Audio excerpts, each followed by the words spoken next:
The Great Hall of Nexus Prime floated in the void between stars, a massive structure that held the representatives of 300 alien civilizations. Today, the Galactic Council gathered for what most believed would be a simple vote. Ambassador Velthar stood at the center platform, his four arms spread wide in a gesture of confidence. His species, the Quilixians, had built an empire across 50 star systems. They were masters of conquest, and today they proposed adding one more world to their collection. Honored council members, Velthar began, his voice transmitted through 1,000 translators. We bring before you a proposal to claim a newly discovered world. The planet is rich in rare minerals and hosts a primitive species that shows potential as a labor force. The world is called Earth. Holographic displays activated around the chamber, showing images of a blue and green planet. The council members studied the data with mild interest. It looked like dozens of other worlds they had incorporated into galactic civilization over the centuries. Nothing special, nothing dangerous. Velthar continued his presentation with practiced ease. The dominant species calls themselves humans. They are confined to their single planet and one small moon. Their technology is primitive. They still use chemical propulsion for space travel. Their weapons are kinetic projectiles and simple explosives. They have not achieved faster than light travel, nor do they possess energy shields or plasma weapons. Most importantly, they are divided into hundreds of competing nations. They wage war constantly among themselves. They will be easy to conquer. Murmurs of agreement rippled through the council. This seemed like standard procedure. The galaxy had expanded its borders many times by incorporating primitive worlds. It was seen as bringing civilization to the lesser species. Some council members were already thinking about which resources they might claim from this new world. Then, a voice cut through the chamber. I request permission to speak. The council turned to see Director Yixmal rising from his seat in the archives section. He was not a warrior or an ambassador. He was an intelligence analyst, someone who spent his life studying data and patterns. He rarely spoke at council sessions. His request for the floor caused surprised whispers. The council speaker granted permission. Yixmal walked slowly to the presentation area, carrying a data device. He looked tired, as if he had not slept in days. When he began to speak, his voice was steady but urgent. I have spent the last 3 cycles studying everything we know about Earth and its humans, Yixmal said. I respectfully submit that invading this world would be the greatest mistake this council has ever made. Laughter erupted from several sections of the chamber. Velthar's face showed amusement.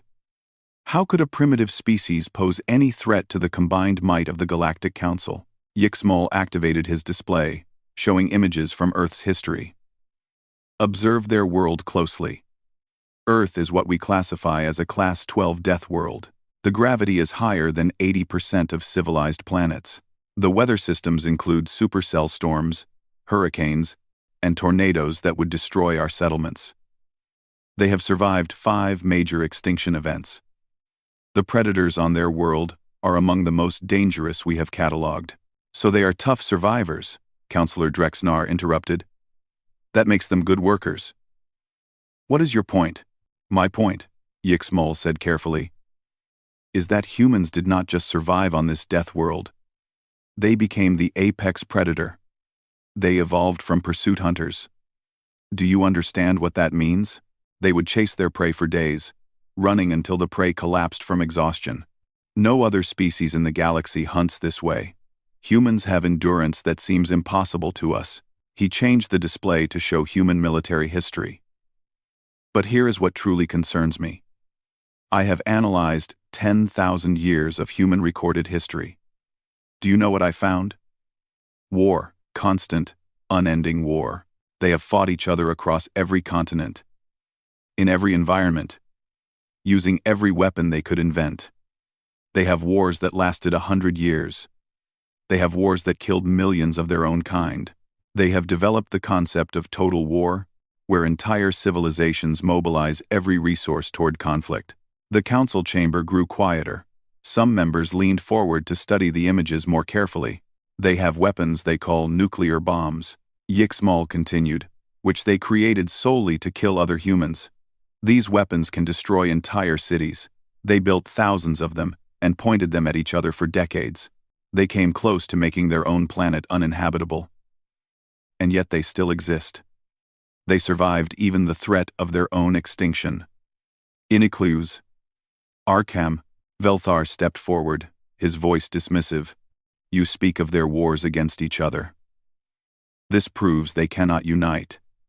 When we arrive, they will be too busy fighting among themselves to oppose us effectively. Yixmal shook his head slowly. That is where you are wrong. I have studied their psychology. Humans have a phrase. The enemy of my enemy is my friend.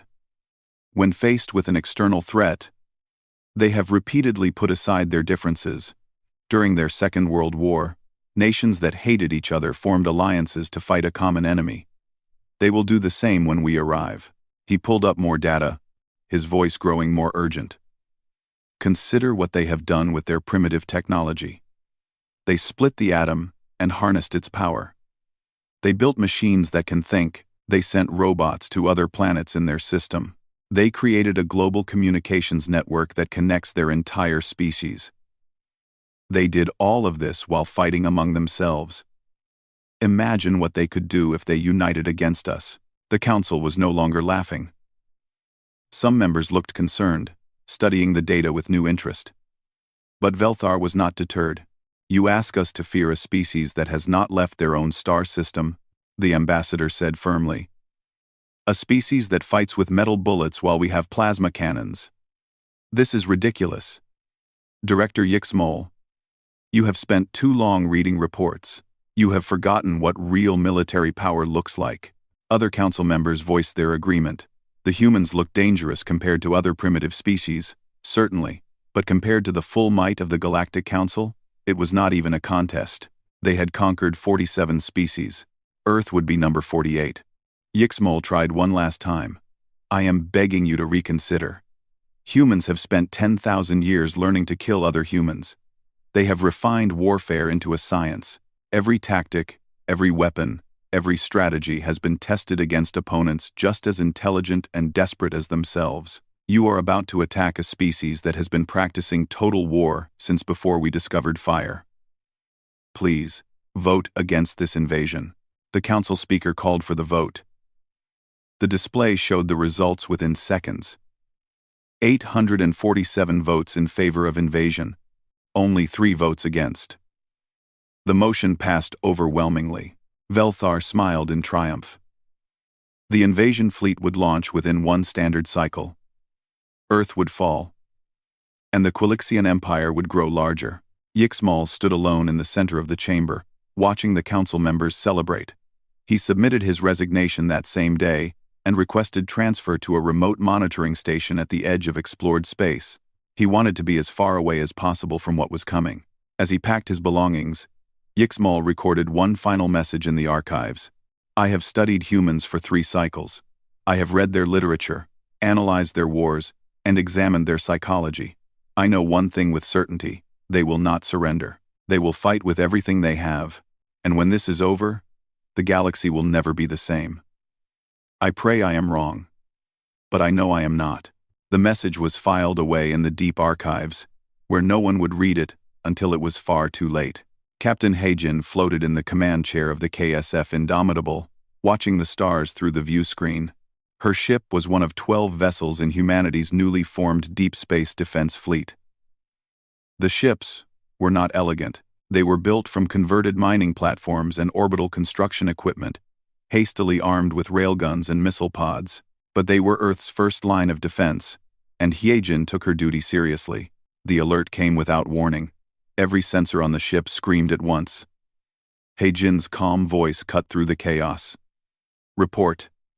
Multiple contacts emerging from faster-than-light transit, her sensor officer called out. 20 vessels. Unknown configuration.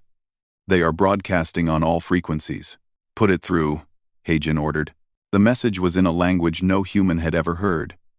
But the translation software cobbled together by Earth's scientists did its job. The voice was cold and mechanical. Primitive species of the 3rd planet. You are hereby claimed as subjects of the Quilixian Empire. Power down your vessels and prepare for occupation. Resistance will be met with destruction. You have one of your planetary rotations to comply." The bridge fell silent. Every crew member turned to look at their captain. Hae-jin felt her jaw tighten. She had joined the Korean Space Force expecting to explore and protect mining operations. Instead, they were facing an alien invasion fleet. She opened a direct channel to Earth Command.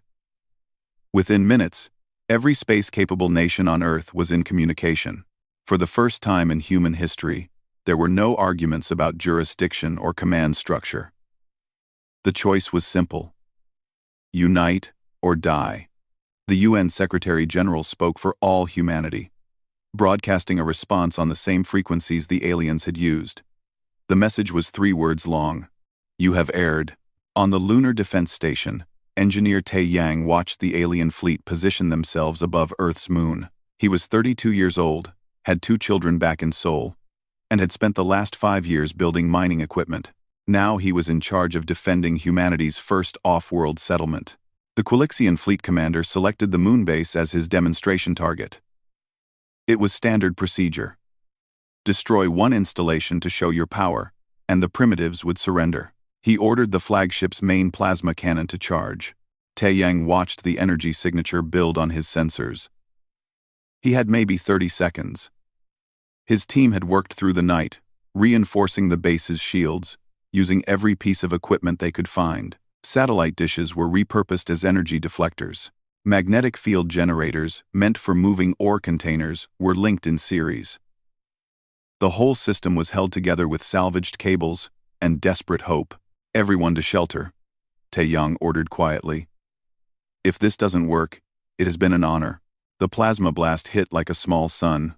The moon's surface lit up as enough energy to vaporize. A city struck the shield.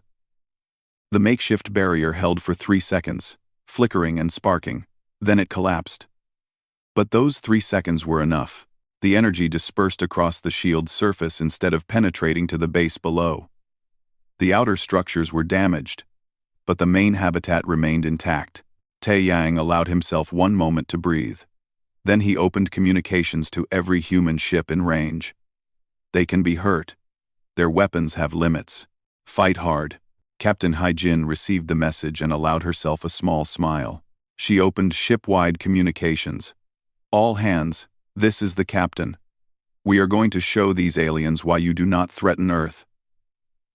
Tactical. Load all missile bays. Helm, prepare attack pattern. Delta 7. Her second officer looked uncertain. "Captain, Delta 7 is a theoretical formation. It has never been tested in actual combat." "Then we will test it now," Hae-jin replied calmly. "Besides, the aliens don't know it is theoretical. Execute." The KSF Indomitable and 3 other human ships broke formation simultaneously. To the Quilixian fleet commander, it looked like panic. The primitive ships were scattering. He ordered his vessels to pursue and destroy them individually. But the human ships were not running. They were positioning. Each vessel used the moon's gravity to slingshot around its surface, building speed. The maneuver was something human pilots had practiced in simulation, based on techniques used by old submarine commanders and fighter pilots. The aliens had never seen anything like it. Hae-jin's ship came around the moon's far side, moving at a speed that should have been impossible for a vessel its size. At the same moment, she gave the order to fire. "Release all missiles. Pattern shotgun." The KSF Indomitable carried 400 missiles. They were not sophisticated guided weapons like the aliens used. They were simple kinetic kill vehicles. Essentially metal rods with small thrusters for guidance. They cost almost nothing to produce. Earth's factories had made tens of thousands of them in the months since detecting the alien approach. But simple did not mean ineffective. Each missile accelerated to a significant fraction of light speed. The Quilixian flagship's shields were designed to deflect plasma and energy weapons. They were not designed to stop 400 chunks of metal moving at relativistic velocity. The first missile punched through the shield like it was paper. The second followed. Then 10 more. Then 50. The flagship's hull began to disintegrate. Atmosphere vented into space. The alien crew barely had time to realize what was happening before their ship tore itself apart from the inside. The other 3 human ships executed the same maneuver from different angles. The Quilixian formation, spread out to chase what they thought were fleeing primitives, found themselves under attack from 4 directions at once. Their commanders tried to adapt, but they had trained for honorable ship-to-ship combat. They had never faced an enemy that treated space warfare like a knife fight in a dark alley. Within 11 minutes, 5 Quilixian ships were destroyed. The human forces lost the mining vessel, Courage, which took a direct plasma hit while covering the retreat of a damaged frigate. All hands were lost, but not before they evacuated 3 wounded ships. The remaining Quilixian vessels activated their faster-than-light drives and fled. They left behind wreckage, survivors in escape pods, and a message that would shake the Galactic Council to its core. Back on Earth, news of the battle spread across every network. People gathered in the streets of Seoul, New York, Moscow, and Mumbai. They watched footage of the alien flagship breaking apart.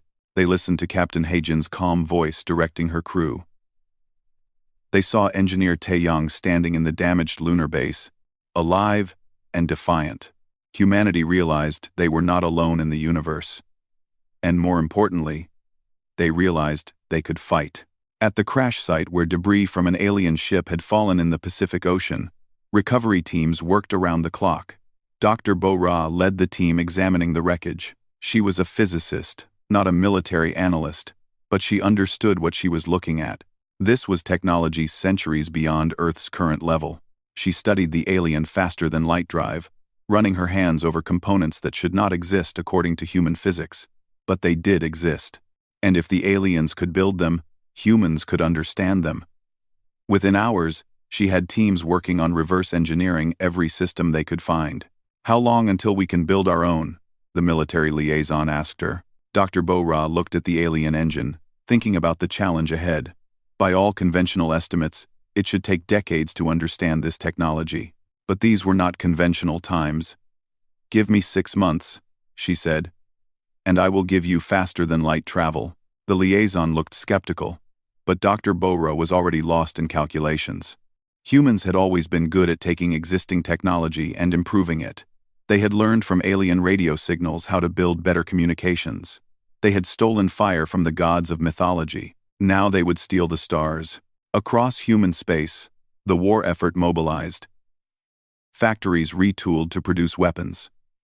Scientists shared research without regard for national boundaries. The old rivalries and conflicts did not disappear, but they became background noise. Humanity had a common enemy now, and every human alive knew what was at stake. On Nexus Prime, the survivors of the First Fleet transmitted their report.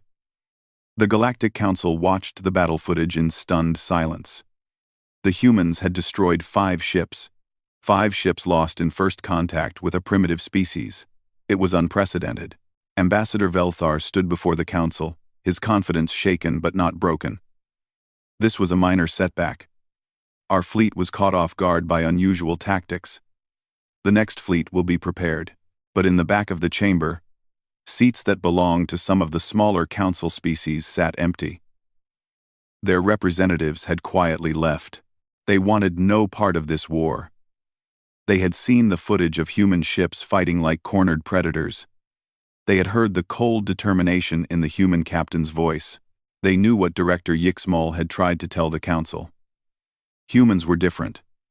And the galaxy had just made a terrible mistake by waking them up. The Galactic Council chamber erupted in chaos. Representatives shouted across the floor, their translators struggling to keep up with overlapping voices. The footage from the first battle played on loop across every display. 5 ships destroyed.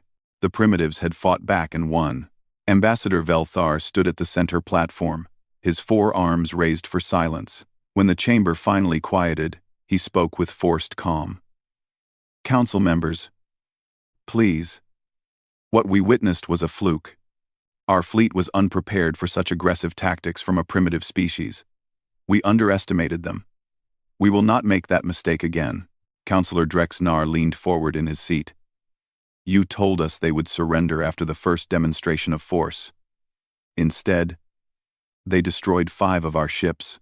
What do you propose now? Velthar's voice grew stronger. We send the Third Armada. 200 warships. We overwhelm them with numbers and firepower. Earth will fall within one planetary rotation. The vote passed, though the margin was narrower than before. Some species abstained. Others voted against, but the majority still believed that the full might of galactic military power would crush any primitive resistance. What they did not know was that Earth had changed. In the 8 months since the first battle, humanity had transformed their solar system into a fortress. Dr. Bo-Ra stood in the research facility deep beneath Sol, surrounded by equipment that had not existed a year ago. The alien faster-than-light drive lay disassembled before her. Each component analyzed and understood. Her team had not just copied the alien technology, they had improved it. The problem with their design, she explained to the military observers, is that they prioritize safety and comfort. Their drives accelerate slowly to avoid stress on the crew. We do not have that luxury. We need speed. She activated the prototype. The new human-designed faster-than-light engine engaged with a sharp whine. Where alien drives would take minutes to charge, the human version activated in seconds. It was rougher, harder on the equipment, and uncomfortable for the crew, but it worked. We can build these fast, Dr. Bo-Ra said. Every shipyard in the solar system is ready to start production. Give me 3 months, and I will give you a fleet. Across Earth's moon, engineer Tai Yang supervised the construction of the orbital defense grid. The lunar surface was now covered in railgun batteries, each one capable of accelerating projectiles to a fraction of light speed. He had learned from the first battle. The aliens had superior energy weapons, but they had no answer to simple kinetic force applied at extreme velocity. How many rounds can we produce? He asked his supply coordinator. Millions, came the reply. The asteroid mining operations are running 24 hours. We are converting raw ore into ammunition faster than we can count it. Quote, Tai Yang allowed himself a slight smile. Earth's industries had always been efficient. Now they were operating at total war capacity. Every factory, every resource, every brilliant mind was focused on one goal: survival. In orbit above Earth, Sergeant Hyun-woo floated in zero gravity, practicing maneuvers that would have killed most alien soldiers. He was part of the newly formed Terran Reaper program, an elite unit trained for boarding actions and close-quarters combat in space. The training was brutal. Humans discovered they had significant advantages in physical combat. Earth's higher gravity meant human muscles and bones were denser than most alien species. The endurance that allowed ancient humans to chase prey for days translated into soldiers who could fight for hours without tiring. Hyun-woo executed a combat role in zero gravity, his weapon tracking targets with practiced ease. He had been a special forces operative in the Korean military before volunteering for the space program. The transition was not difficult. Combat was combat, whether in the mountains of Earth or the void of space. Remember, his instructor called out. Aliens think in terms of ship-to-ship warfare. They will not expect boarding parties. Use that to our advantage. Get inside their defenses and make them fight on our terms. When the Third Armada emerged from faster-than-light travel at the edge of Earth's solar system, they found a different battlefield than they expected. The Quilixian fleet commander reviewed the sensor data with growing concern. The solar system bristled with weapons. Asteroids had been hollowed out and filled with missile batteries. Stealth satellites drifted in high orbit, their weapons pointed outward. The moon itself appeared to be one giant gun platform. This is impossible, the fleet commander muttered. They should not have this capability. His second officer pointed at the display. Commander, we are detecting multiple ships. They appear to be using our own faster-than-light technology. The commander felt a chill run down his spine. The primitives had reverse-engineered their drives in less than one planetary cycle. He pushed the concern aside. Numbers would win this battle. 200 ships against perhaps 20 human vessels. The outcome was certain. He was wrong. The battle began at the orbit of Jupiter. Human ships emerged from behind the gas giant's moons, using the planet's gravity well to accelerate to combat speed. Captain Haijin commanded the lead vessel, a new design that combined human engineering with captured alien technology. It was faster than any ship in the Quilixian fleet. "All ships, engage at will," she ordered calmly. "Remember your training. Make them fight our way." The human fleet split into small groups, each one operating independently. They did not form defensive lines or wait for the enemy to engage. They attacked. Alien commanders tried to organize their superior numbers, but the humans refused to fight a conventional battle. One group of human ships led a squadron of Quilixian vessels directly into the asteroid belt. The aliens followed, confident in their shields and weapons. Then the asteroids opened fire. Railgun batteries hidden inside the rocks unleashed thousands of rounds. The alien ships found themselves in a crossfire, their shields overwhelmed by pure kinetic force. Another human group used a tactic from submarine warfare. They went silent, drifting with engines off, masked by the background radiation of Jupiter. When the alien ships passed by, the humans powered up and struck from behind, targeting engines and weapon systems. Commander Nari led a fighter wing in what would later be called the Soul Spiral.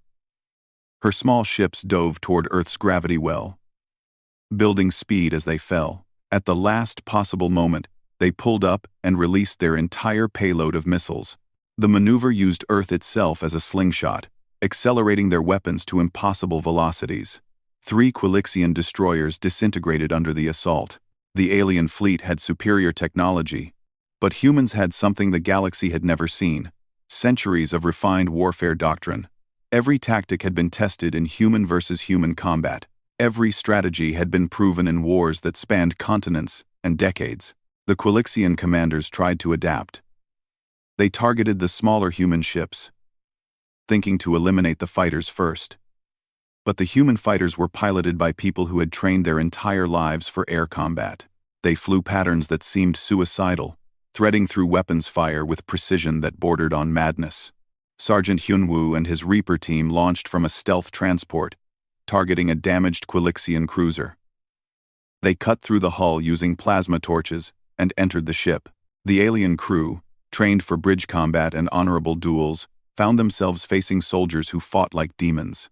Hyunwoo moved through the alien corridors with practiced efficiency. His team used flashbang grenades, smoke cover, and close-quarters tactics. The aliens tried to organize a defense, but humans had perfected building-to-building combat over thousands of years. Within an hour, the cruiser surrendered. It was the first alien capital ship captured intact. The battle raged for 3 days. The Quilixian fleet had numbers, but they were fighting an enemy that refused to follow conventional rules. Human ships used ramming attacks when their weapons ran out. They broadcast psychological warfare on all frequencies, describing in detail every battle the Quilixians had ever lost. They hacked into alien computer systems using viruses designed with the same aggressive efficiency humans had developed for cyber warfare on Earth. By the end of the 3rd day, the Third Armada was broken. Over 100 ships were destroyed or captured. The remaining vessels retreated to the edge of the solar system. The fleet commander sent a desperate message back to Nexus Prime before his own ship was destroyed by a salvo of kinetic missiles. "Do not engage Earth. Repeat, do not engage. They fight like nothing we have ever encountered. They do not accept surrender. They do not follow any galactic convention of warfare. Recommend immediate peace negotiations. They are not primitive. They are predators." The message reached Nexus Prime 3 days later. Ambassador Velthar read it with shaking hands. Counselor Drexnar stood beside him, staring at the footage from the battle. Ships burning, crews surrendering, the impossible sight of human soldiers taking an alien cruiser using nothing but small arms and determination. "What have we done?" Drexnar whispered. Velthar straightened his posture, trying to maintain dignity. "We send everything. Every ship. Every species. We mobilize the combined galactic fleet. We end this threat before it spreads." But across Nexus Prime, 17 alien species quietly began preparing their own messages to Earth. Messages that did not include declarations of war. The message from the Galactic Council arrived on every broadcast frequency humanity monitored. It was brief and absolute. The combined galactic fleet, representing every member species of the Council, was being mobilized. Over 2,000 warships would converge on Earth's solar system. The message ended with a declaration that humanity would be eliminated as a threat to galactic peace. In the UN headquarters in New York, world leaders gathered to watch the transmission. The room was silent when it ended. Finally, the Secretary General spoke. "We have 3 months before their fleet arrives. What are our options?" 1. General Park from the Korean military was the first to respond. "We cannot win a defensive battle against 2,000 ships. Our victories came from surprise and unconventional tactics. They will be prepared this time." "Then we do not fight defensively," Captain Heejin said from her position via video link from the moon. "We take the fight to them." Low. The room erupted in debate. Attack the galaxy? With what forces? Earth had perhaps 50 faster-than-light-capable ships. The odds were insane. Dr. Bo-Ra stepped forward, pulling up a holographic display. "We have been analyzing the captured alien technology. Their economy. Their supply lines. Their infrastructure. The galaxy is vast, but it is also vulnerable. They have never fought a war of attrition. They have never faced an enemy that targets civilian infrastructure." She paused, looking around the room. "They believe this is a war to eliminate a threat. We need to make them understand this is a war for survival. Our survival. And humans are very good at survival." The strategy that emerged over the next week would have horrified the Galactic Council if they had known. Humanity was not going to fight a conventional war. They were going to fight total war, using every lesson learned from 10,000 years of human conflict. Captain Sang-min stood on the bridge of the newly commissioned HSS Vengeance, one of the first true human interstellar warships. The ship was ugly by galactic standards. It incorporated design elements from naval destroyers, fighter jets, and submarines. It had redundant systems, armored sections that could be sealed off, and weapons pointed in every direction. "All ships report ready," his second officer said. Sang-min looked at the fleet assembled around him. 35 ships. Each one crewed by volunteers who knew they might not return. This was humanity's first offensive strike beyond their solar system. "Set course for the Quilixian supply depot at Kepler 442, Sang-min ordered. "Engage faster-than-light drive." The human fleet vanished in a flash of distorted space. When they emerged near Kepler 442, they found exactly what the intelligence reports had promised. A massive supply depot, lightly defended because no one had ever attacked galactic infrastructure before. The depot was obliterated in minutes. The defending ships tried to fight, but they were cargo escorts, not warships.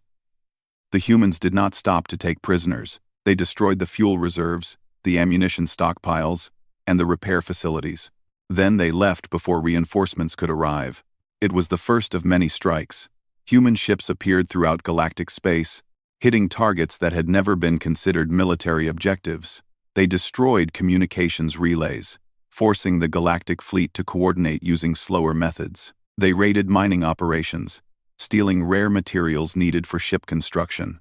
They attacked shipping lanes, turning safe trade routes into dangerous passages. The Galactic Council tried to respond, but they were fighting a war they did not understand. Their fleets were designed for set-piece battles and occupation duties. Human tactics were designed to hurt, harass, and disrupt. Every time the galactic forces organized a response, the humans were already gone, striking somewhere else. Private Yuna crouched in the darkened corridor of an alien medical station, her weapon ready. Her squad had infiltrated the station through a garbage disposal port, a tactic no alien species had ever considered. The mission was simple: rescue human prisoners and destroy the facility's research data. The aliens had been studying captured human biology, trying to find weaknesses. Instead, they kept finding advantages. Human healing rates, pain tolerance, and adaptive immune systems were beyond anything in the galactic database. The research was valuable, which is why it had to be destroyed. Yuna's squad moved with practiced silence. They had trained for urban combat, hostage rescue, and building clearance. The alien guards, trained for routine security duty, never saw them coming. Within 20 minutes, The human prisoners were free, the research data was wiped, and the facility was rigged with explosives. As they evacuated, Yuna paused to administer first aid to a wounded alien guard. Her squad leader looked at her questioningly. "We are not monsters," Yuna said quietly. "We fight to survive, not to be cruel." The rescued prisoners brought back intelligence about the combined galactic fleet. It was assembling at a staging point near the galactic core. 2,000 ships from 300 species, each one bringing their own tactics and technologies. It should have been an unstoppable force. But the human intelligence officers saw something else. A command structure nightmare. 300 species meant 300 different communication protocols, weapons systems, and tactical doctrines. The fleet was large, but it was not unified. Earth's military command made a decision that would shock the galaxy. They were not going to wait for the fleet to arrive. They were going to attack it at the staging point. Admiral Day 1 stood before the assembled ship captains via holographic conference. He was 58 years old, a veteran of the Korean Navy, who had transitioned to Space Command when the war began. His face was weathered, his voice calm. "We are going to strike at the staging point," he said without preamble. "Every ship we can spare, every weapon we can carry. This will be the largest military operation humanity has ever attempted." The captains looked at each other. They were being asked to take their entire fleet deep into enemy territory and attack a force that outnumbered them 40 to 1. "I will not lie to you," Day 1 continued. "Many of us will not return. But if we can break that fleet before it reaches Earth, we buy our people time. Time to build more ships, time to develop new weapons, time to survive." He paused, looking at each captain in turn. "We are not fighting for territory or resources. We are fighting because they came to our home and threatened our families. That is worth dying for." The human fleet assembled at the edge of galactic space. 120 ships, representing every space-capable nation on Earth. They carried weapons that violated every galactic convention. Biological agents designed to target specific alien physiologies, electromagnetic pulse bombs that could disable entire fleets, and kinetic kill vehicles that cost almost nothing but delivered devastating force. They also carried something the galaxy had never seen: propaganda broadcasts. Dr. Bo-Ra had supervised their creation. They were messages aimed at the individual species in the combined fleet, reminding them that this was not their war. Humanity had no quarrel with most galactic species. This was the Quilixian Empire's mistake, and everyone else was being dragged into it. When the human fleet emerged from faster-than-light travel at the staging point, they did not immediately attack. Instead, they broadcast on all frequencies. To the gathered fleets. Admiral Day 1's voice echoed across space, translated into 300 languages. "You are here to destroy our world. We are here to ask you one question. Why? What have we done to you? Your leaders tell you we are a threat. We are. But only to those who threaten us first. We offer one chance. Leave now, and we will not pursue. Stay, and we will show you why threatening Earth was a mistake." 17 species broke formation immediately. Their ships activated faster than light drives and departed. They had been looking for an excuse to leave this war, and humanity had given them one. The remaining fleet hesitated. In that moment of uncertainty, the human fleet struck. The battle was chaos. Human ships dove into the galactic formation like wolves among sheep. They targeted command ships, communications arrays, and fuel tankers. They broadcast jamming signals that interfered with the complex coordination needed to manage so many different species. Captain Sang-min led a squadron directly at the Quilixian flagship. His ships took heavy fire, but they did not stop.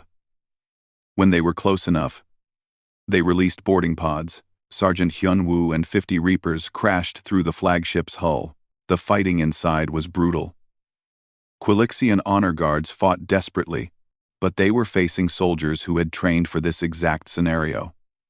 Hyun-woo's team moved through the ship with mechanical precision, securing sections and neutralizing resistance. Within an hour, they had reached the bridge. Ambassador Velthar stood in the command center, watching his fleet disintegrate through the view screens. When the human soldiers burst through the door, he raised his arms in surrender. Hyunwoo lowered his weapon slightly. You should have listened to Director Yixmal. Across the battlefield, more ships surrendered. Some fought to the end. Others fled. The combined galactic fleet, assembled to crush humanity, broke apart like glass under a hammer. The battle lasted 6 hours. When it was over, the galaxy knew one simple truth. Humanity could not be conquered. 6 months after the battle at the staging point, the human fleet arrived at Nexus Prime. 300 warships surrounded the great floating citadel that housed the Galactic Council. But the ships did not fire. They simply waited. Their weapons pointed at the station but their fingers off the triggers. Admiral Day One stood on the bridge of the flagship, watching the Council station through the view screen. He was tired. They were all tired. The war had cost humanity dearly. Thousands dead. Resources depleted. Every ship in the fleet carried scars from battle, but they had survived. More than that, they had won. The combined galactic fleet was scattered. 17 species had formally withdrawn from the coalition. 23 more had quietly stopped sending ships to fight. The Quilixian Empire was in ruins, its leadership captured or dead. Open a channel to the Council, Day One ordered. All frequencies. I want everyone in the galaxy to hear this. The transmission went out across thousands of star systems. On every inhabited world, beings stopped what they were doing to listen to the human admiral's words. People of the galaxy. Day One began, his voice calm and measured. I am Admiral Day One of the Human Defense Fleet. We are here today not to conquer, but to speak. 6 months ago, your leaders voted to invade our world. They called us primitive. They said we would be easy to defeat. They were wrong. He paused, letting the words sink in. We did not ask for this war. We were content to stay in our own system, exploring our own planets, solving our own problems. You came to us. You threatened our families. You gave us no choice but to fight. On Nexus Prime, the council members watched from their chamber. Some looked defiant. Others looked afraid. All of them listened. We have learned much about your galaxy in these months, Day One continued. We have learned that you have never faced an enemy like us. You fight wars to expand territory or control resources. Those are wars you can choose to stop.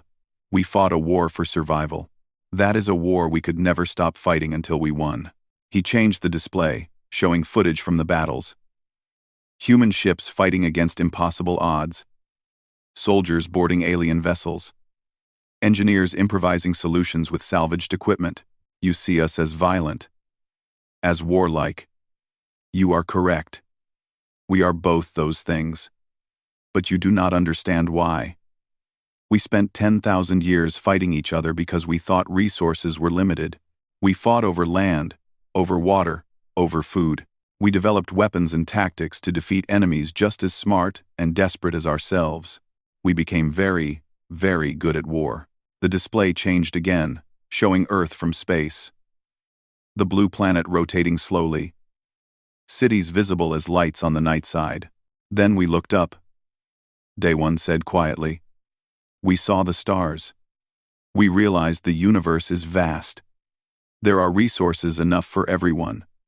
There is space enough for all species to thrive. We do not need to fight each other anymore. We can explore together, build together, learn together. He leaned forward, his eyes intense. But we will never allow ourselves to be victims again. We have placed weapons throughout this galaxy. We call them relativistic kill vehicles. Simple devices. Cheap to produce. Impossible to stop. Each one carries enough kinetic energy to destroy a city. The council chamber erupted in alarm. Day One raised his hand for silence. Every major world in the Galactic Council has these weapons pointed at it right now. They are tied to monitoring systems that track human life signs across the galaxy. If humanity is attacked, if our colonies are threatened, if even one human world falls, these weapons launch automatically. No one can stop them. No shield can block them. Mutually assured destruction. The silence was absolute. Every being in the galaxy understood the implication. Attacking humanity meant death for everyone. You may call this a threat, Day One said. We call it deterrence. We do not want to use these weapons. We want to trade with you. Share culture. Exchange knowledge. We want to be your partners in exploring this magnificent universe, but we will maintain the capability to end any civilization that threatens us. He stood straighter. Here is our proposal. Earth becomes an independent state with full representation on the Galactic Council. Any attack on human colonies is treated as an attack on the entire Council. In exchange, we share our technology. We offer our protection to species who want it. We become part of the galactic community, not as subjects, but as equals. On Nexus Prime, the council speaker called for a vote. It was not really a choice. Refusing meant watching their worlds burn. The vote passed unanimously. Director Yixmal, who had been watching from the archives section, allowed himself a bitter smile. He had tried to warn them. Now the galaxy would live with the consequences. 3 weeks later, Yixmal arrived in Seoul for the first official diplomatic summit. Dr. Bora met him at the spaceport. Driving him through the city in a small electric car, he watched the streets with fascination. Humans everywhere, going about their daily lives as if a galactic war had not just ended. Your people seem calm, he observed. Dr. Bora smiled slightly. We have been at war with someone for most of our history. Peace is always temporary. War always returns. We learned to live with both. They drove in silence for a while. Finally, Yixmal spoke again. At the council session where we voted for invasion, I tried to warn them. I told them humans were dangerous. No one listened. I read your report, Doctor, Bora said. You were right. But I understand why they did not listen. We do not look dangerous. We are small compared to many species. We use simple weapons. We had not even left our solar system. How could we be a threat? She turned to look at him. They did not understand that danger does not come from size or technology. It comes from desperation, from determination, from a willingness to do whatever it takes to survive. Humans have all of those things. Yixmal was quiet for a moment. Will humans ever stop being so violent? Dr. Bora considered the question carefully. We are trying. Every generation, we get a little better at solving problems without war. We build better systems for cooperation. We learn from our mistakes. But change takes time for a species. It took us 10,000 years to develop our capacity for violence. It may take just as long to fully move beyond it. She smiled. In the meantime, we make excellent allies. The 17 species who switched sides during the war discovered that we protect our friends with the same intensity we fight our enemies. Several of them have already asked for mutual defense treaties. The summit lasted 2 weeks. The treaty that emerged redefined galactic politics. Earth gained council representation. Human colonies were granted protected status. In exchange, humanity agreed to share their faster-than-light improvements, their defensive technology, and their expertise in warfare. The galaxy learned that having humans as allies was valuable. When pirates threatened trade routes, human patrol ships were requested. When border disputes turned violent, human mediators were called in, backed by the implied threat of human military response. Species that had fought each other for centuries found peace easier when humanity offered to guarantee it. Captain He-jin retired from active military service and took a position as an instructor at the new Galactic Defense Academy. Her students came from dozens of species, all wanting to learn human tactics. She taught them the basics. Always have a backup plan. Never assume your enemy will fight fairly, and protect your crew above all else. Engineer Tae Yang returned to his family in Seoul. His children were older now, growing up in a world where humans traveled between stars. He took a position designing civilian spacecraft. using everything he had learned about reinforcing structures and creating redundant systems. His designs were ugly but reliable, and they sold well across the galaxy. Sergeant Hyun-woo stayed in the military, leading the Reaper program as it expanded. But the missions changed. Instead of boarding enemy ships, they rescued crews from damaged vessels. Instead of assault operations, they performed disaster relief. The skills remained the same, but the purpose shifted from destruction to preservation.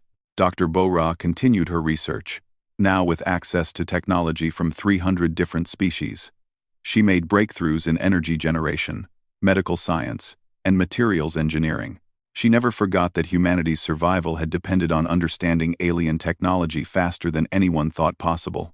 She made sure future generations would have that same capability. 5 years after the war ended, a new threat emerged from dark space. The Vrix swarm, an insectoid species that had consumed civilizations across a distant arm of the galaxy, entered Council space. They did not negotiate. They did not communicate. They simply consumed everything in their path. The Galactic Council sent a desperate message to Earth. The Council fleet had fought the Vrix and lost badly. They needed help. They needed humanity. Admiral Day-1, who had retired to a teaching position, was called back to active duty. He stood on the bridge of a new flagship, surrounded by ships from a dozen species. All of them looked to the human fleet for leadership. All ships. Day-1's voice was calm, the same tone he had used 5 years ago. Form up. We are going to show the Vrix why they should have stayed in dark space. The combined fleet moved out, human ships leading the way. The other species watched how humans fought, learning tactics they had never imagined. The Vrix were numerous and aggressive, perfect in their way, but they had never encountered humans before. They learned what the Quilixians had learned. What the Galactic Council had learned.